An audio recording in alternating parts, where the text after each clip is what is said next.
This is Arvin Vora, founder of Vora Method and author of How to Get into an Ivy League College. In this video, we're going to talk about how to cure ploddingness. What do I mean by ploddingness? I mean when you look at your own writing and it just seems tedious and boring and dragging and kind of obvious and super unsophisticated. Let's take a look at this example, and we're going to talk about how we're going to fix that, how we can actually take that and make something really good out of it. How can we spin that garbage into gold? Let's take a look at this paragraph. Here's a paragraph that I wrote as an example. When I was a kid, my father was in the Army. When he was stationed on a new base, the whole family had to move to a different state. Each state I moved to, I had to make new friends. I also had to say goodbye to friends or find ways to keep in touch. All right, let's pause for a second. Do you see what's wrong with this? Well, first of all, a lot of this stuff is just obvious. People understand that if your parent moves to a different place, you are probably going to also move to a different place. And that's not a new idea. If you go to a different place, you have to make new friends. If you go to a different place, you have to say goodbye to old friends or find ways to keep in touch with those friends. So what you're saying, everything here is obvious. That's what's wrong. That's one of the big things that's wrong with this. Let's keep reading.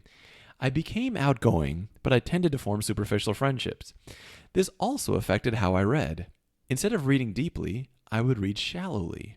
This paralleled my social approaches. Okay, what are the problems? Obviousness, redundancy, all that. But there is good here. Let's actually look at the good for a bit. There's a clever analogy created. So we show some good analogical reasoning between the way that you make friends and the way you read. That's kind of clever. And there's some decent introspection. It shows that you understand your own personal motivation. You understand why you do what you do. You understand where your personality is coming from. It shows insightful introspection. But it's just so dragged out. My God, just full of one obvious thing after another. I want to talk, before I show you how we fix this, I want to talk about what movie editors do. The job of a movie editor is to take out anything that's boring. And what does boring mean? Boring means anything you can figure out without them showing it to you. So if something could be figured out without it being explicitly shown in the movie, it's cut out of the movie. I'm going to give you an example. Here's something that you will never, ever, ever, ever, ever see in a movie. You will never see the following scene. Somebody rings the doorbell. The person opens the door, welcomes them in. They walk together to the kitchen. Then they sit down and begin talking. That's never going to happen in any movie you ever see, ever, unless some sort of avant-garde weirdo movie. Here's something you might see. You might see somebody rings the doorbell. Nothing happens. They ring the doorbell again. Nothing happens. They peek in the window. They can't see anything. They ring the doorbell a third time. See, that's building up tension. What's the difference? The first thing is showing, like, people understand what happens when you ring a door and somebody takes you into the house. That you don't need to show it because people already know that part. So here's what a movie editor will do with a scene that has a person ring the door, then they get greeted at the door, then they walk in. You don't see that. Here's what happens. You ring the doorbell, and the next cut, the next immediate thing that happens right after the doorbell is rung is somebody opens the door, and then the next scene is that they're already sitting down in the kitchen. Or it might be just ringing the doorbell and then you're sitting in the kitchen. And they understand that you, as a sophisticated, intelligent human, can put together what happened in between. They don't need to spell it out. What's wrong with this? This is spelling out every single thing that doesn't need to be spelled out. So how are we going to fix this? And when we fix it, here's what you'll see. It'll become more exciting. It'll look smarter, and it's going to look more sophisticated. Like somebody's writing it from some, sophisticated part of New York, not from just like dumbtown USA where everybody just wants to spell out every single thing like they're talking to just, robots that are hanging out in the spectrum. Okay, here's the solution. I read the way we Army kids make friends, quickly and superficially. Now, here's the difference. This sounds sophisticated, sounds intelligent. Why? Because I've taken all the stuff that's obvious out. It's like you almost make the reader work a little bit here. You see that? The reader has to think, oh yeah, Army people, they have to move around a lot. They make friends. They have to be superficial with their friendships because they're going to move again. The reader has to kind of think. And the fact that the reader is thinking makes the reader think that you're the type of person that's thinking, that you don't need to spell out every single little thing, but rather that you're clever, you write for clever people. Here's the thing. People will assume that you're writing for someone like you.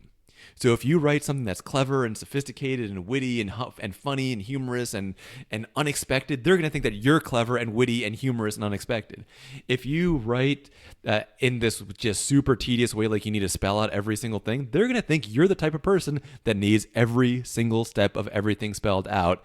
In other words, too dumb to go to their college. So we compress that as much as we possibly can. Let's take a look at this. Here's a parody that I wrote of a classic science fiction style writing.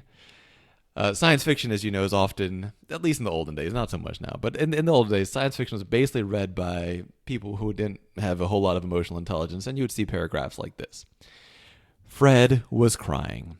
He was crying because he was sad. Yeah, no kidding, right? He was crying because he was sad. He was sad because, as stated earlier, his family had been killed by aliens. He was emotionally attached to his family because most humans live with their families from infancy and go through many important life experiences together. Now, why is this thing such a train wreck?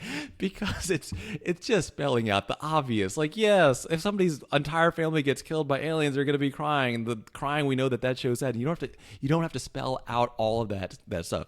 If you do spell all that stuff out, it makes it seem like you don't get basic just things about how human works.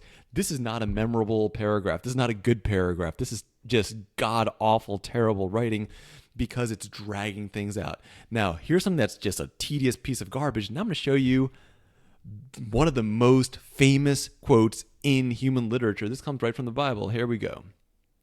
Jesus wept. That's powerful. This nonsense over here is not powerful.